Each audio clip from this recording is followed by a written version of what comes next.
my generation specifically, I think, is very passionate, whether that be on social media, passionate about their job, just passionate in general. And obviously people are sharing that. And I think specific businesses, I think, are scared of getting like attacked and just...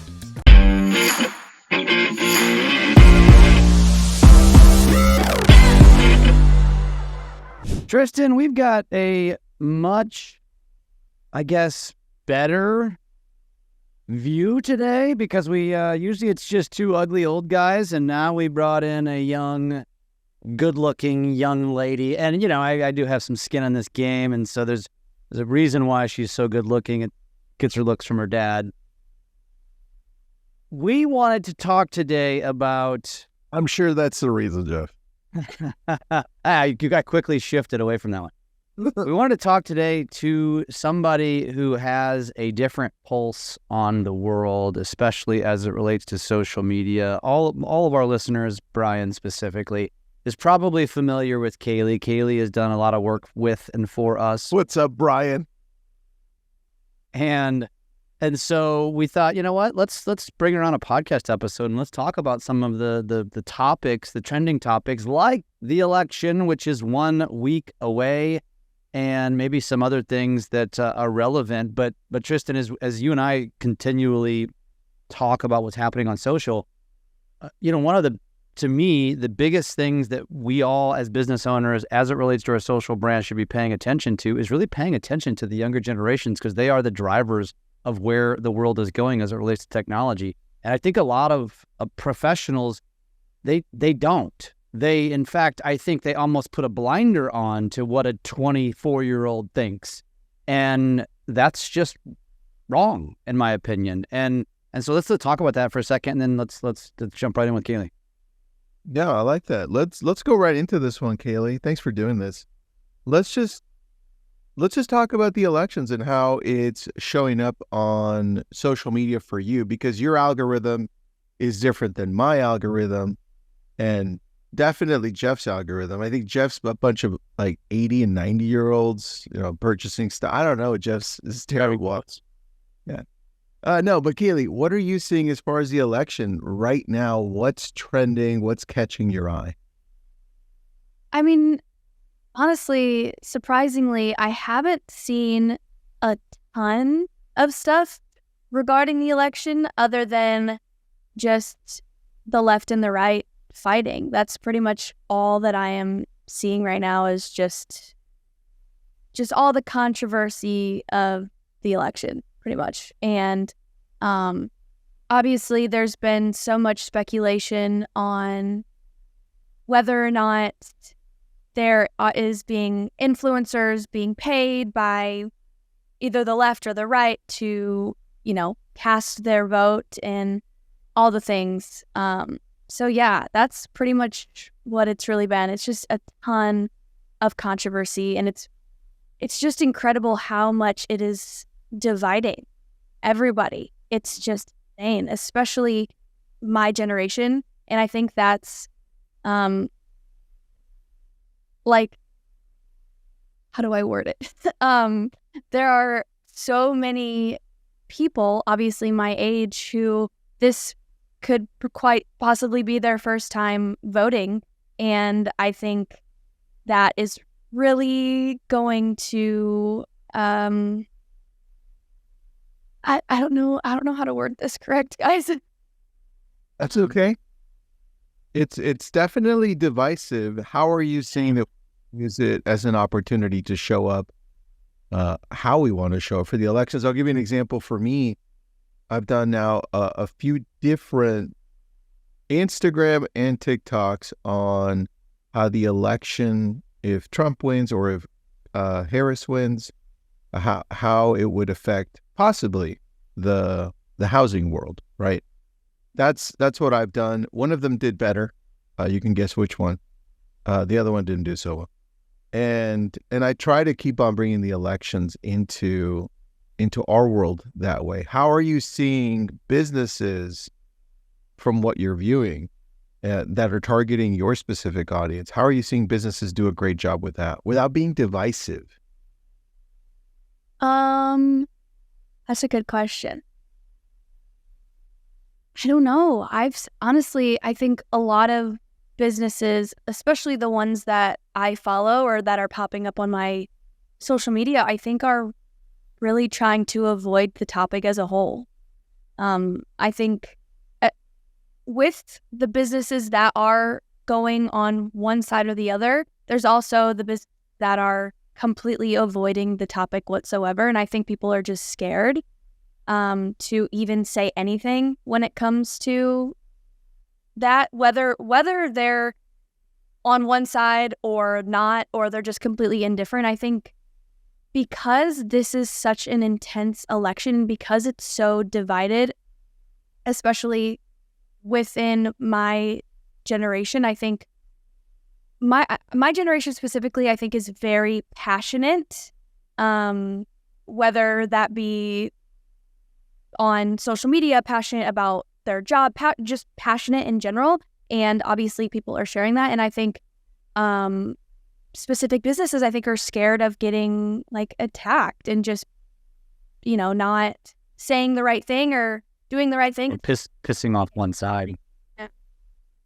Yeah. When you, I think it's all generations, by the way, that the divisiveness has been created. It doesn't matter what age you are. I only see my generation, Well, I'm curious though, does your generation, and by generation, so Cayli's 24. She's got a sister who's 20. That will be her first time voting.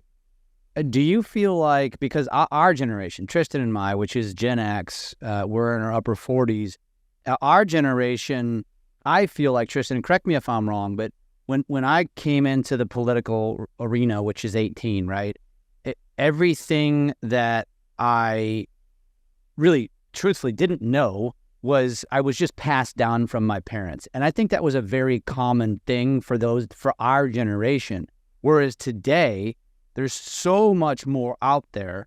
Do you feel like, Cayli, your generation is more influenced by social than they are their parents, like Tristan and my generation? 1000%.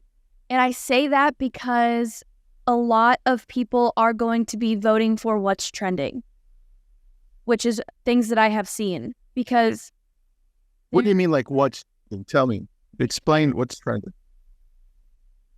Like, it is very trendy to, I don't know how to put it. I don't want to choose a side. I'm not choosing a side, but just give us an example. It is trendy to vote for Kamala. And trendy? How? Why? Because Taylor Swift backs her? What? Like what makes it trendy? Oh, yeah. Interesting. Because all of the big influencers, the big celebrities, like Taylor Swift, and all of these kinds of people who are posting who they're voting for on social media. There have been so many videos that I have seen from just the regular Jane Doe, whatever, who has posted a video saying, like, I am not educated in this topic, but because Taylor Swift is voting for this person, I'm going to be voting for this person. That's corrupt as hell. There's people. Well, hold on. It's not. Hold on. Time out. It's not corrupt. That's the way the works. Like, no, I agree. The corruption. And by the way, it's corrupt on both sides.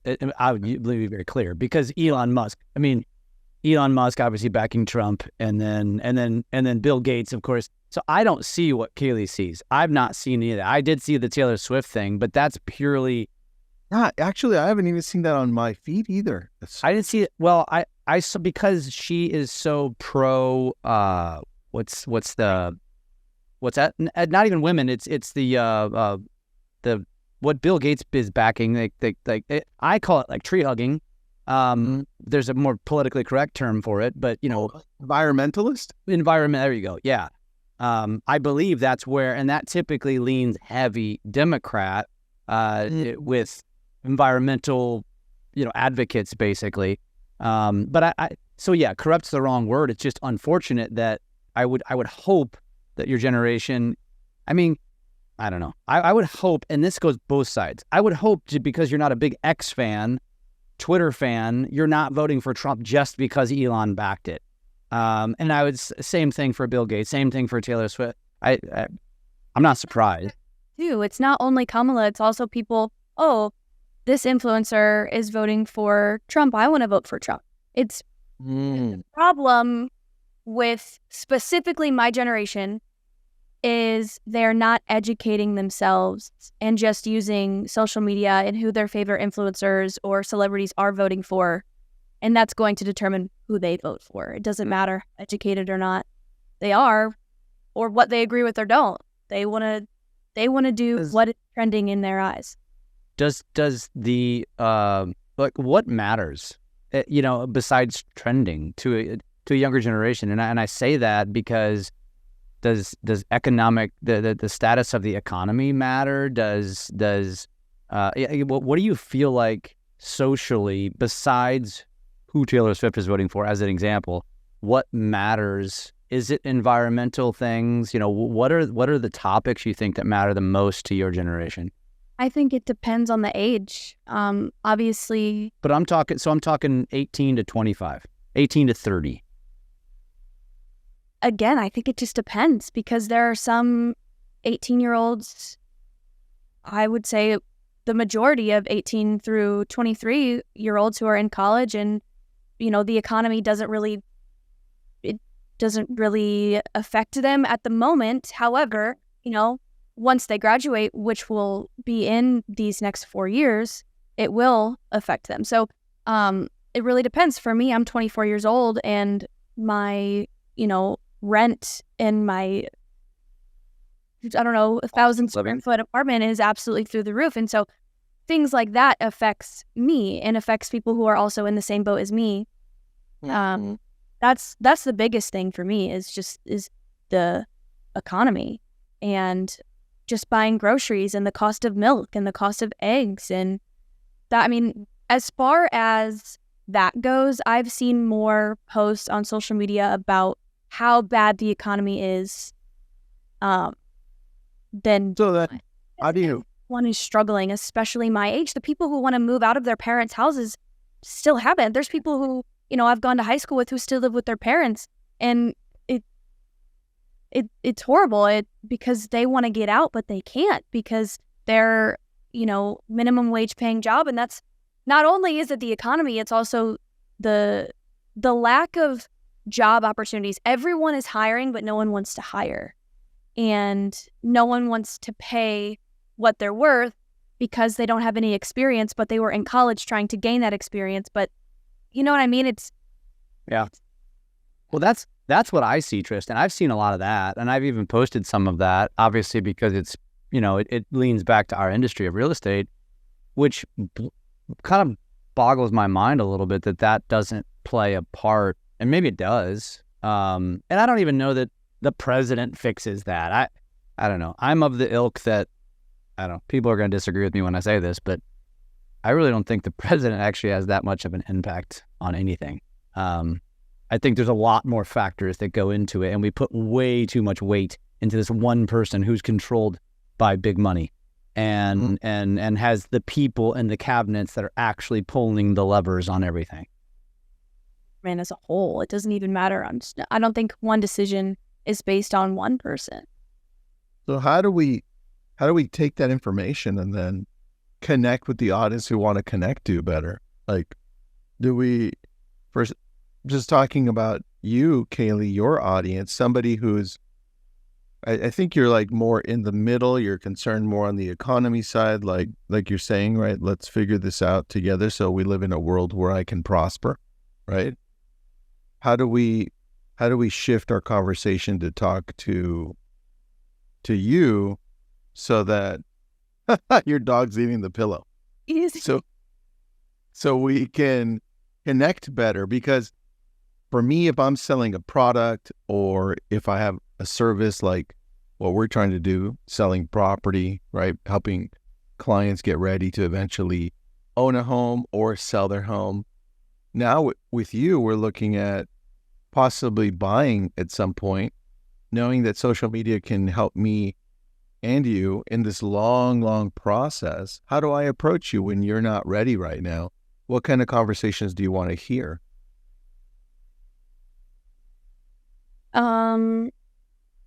I think a topic that is spoken about, but I don't think it's spoken about enough, is what steps you'd take to buy your first home. And because isn't there like the first home buyer, I don't know the proper terms. I probably should because my dad, but the percentage that you put down, isn't that a lot lower because it's your first home? Stuff like that. You're answering my questions actually. On the financial side, what does it take to purchase a home? Yeah. Right. Because I think a big thing is looking at, like, whenever you just scroll through Zillow, you look through houses and you see the prices of homes and it's so intimidating. And that is what is the scary part. Now, if you were to speak more about, you're going to only put this percentage down or whatever, like, yes, the number is scary, but your monthly payments will only be this, et cetera, et cetera. Just talking more about that, I think, will come off a lot less intimidating and also just be a massive conversation starter for people who are wanting to buy a home. But that's interesting because that stuff does exist. It in fact, and Tristan knows this, I talk about how our industry has completely saturated and diluted social media with that type of content. Now you're telling me, this is how I'm taking it, you're not seeing it. It's there. It is there. Yeah, but how do we do it typically? It's kind of shitty. So let's talk about what, Cayli, how would you engage with something like that? Because obviously, if you're not already, agents are doing a shitty job of showing up. Not all marketing, most of them. Yeah. How would you like someone to show up with information that would capture your attention? I think the people that capture my attention the most, and I think this also goes for other people, and this is going to sound so ridiculous, but like, you have my dad who films a lot of his like sit down videos in his office and his studio. And whenever I see videos talking about like financial things, or like there's a guy that I follow who talks about like credit cards and stuff, the way that it catches my attention is quite literally where he sits and the lighting. He sits outside on a picnic table and it is like, there's nothing distracting in the background. Like, he seems like a, just a regular guy. And it's also talking like very personable and breaking it down and not, sounding so like, not like boring, monotonous. Yeah. Or coming at them coming from a talking to your generation as almost from a parent's perspective, or not as parents. I don't know. Yeah. Kind of like not as parents, but also not in these terms that we're most likely not going to understand. You kind of have to dumb it down, but not make it seem like it's dumbed down so that it's like insulting. I feel like generation is so hard to please, honestly. So then, you know what I'm thinking as I'm listening to you, Jeff, we're going to have to decide early on, who are we really trying to target? Because if they're hard to please, then we're only going to have to please a certain audience, right? Like, who are we going after at this point? Are we going after a slightly older generation for Cayli's age group, or a younger one, depending on what we're trying to sell, right? Well, depending on what our overall goal is. Because they're almost critics too. That's a huge thing that I have noticed, because I manage a couple other different businesses who are very much like Gen Z, millennial type businesses, and their audiences are so tunnel vision on the aesthetics. That is what performs best. And whenever you look at other like realtor, By aesthetics. clean background, good lighting, things that like you wouldn't typically think about, but you kind of have to think about depending on who your target audience is. Tristan, you're going to clean up the background. So I have to clean up my background. Is that what you're saying? You know what I also noticed? Hold on that. I feel like also like an intimate background. Like for instance, Jeff, if I was instead like sitting down on the floor, cross-legged, talking with good lighting, I think that was already more inviting. I just thought about that as you're talking about that, Cayli. Mm-hmm. This seems way more professional. Yeah. That seems more inviting. That is what the older generations struggle with getting past.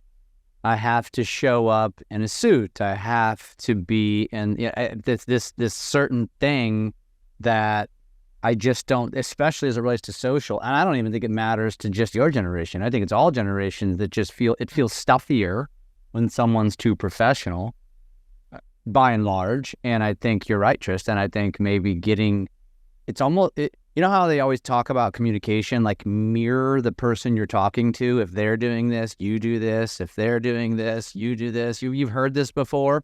I think you almost have to try to do that as it relates to social. So think about, where is my audience typically consuming? Are they laying in bed? Well, then get yourself in a super comfy position that kind of mirrors how they're watching. I don't know. Try that. Listen, I think we came up with this together. I'm going to try that. I'm going to see how those go. That's a good one.